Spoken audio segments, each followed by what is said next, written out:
How to add subtitles in CapCut. Hello everyone, this is Max. Welcome back to another tutorial video. So let's start without wasting any time. Also make sure to watch this video till the end.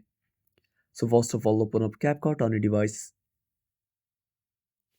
Now wait for some time and tap on skip at the bottom right corner. Now simply tap on new project. Now select the video and click on add.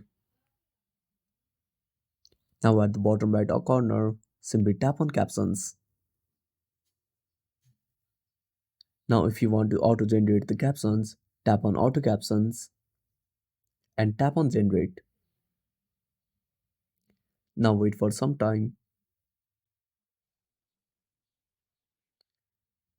Now if you want to manually add the captions, tap on enter captions and tap on continue.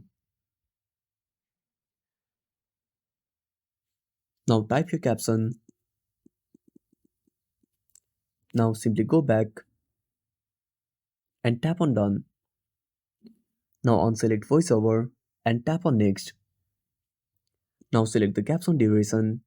Once you're done, simply tap on export and that's it.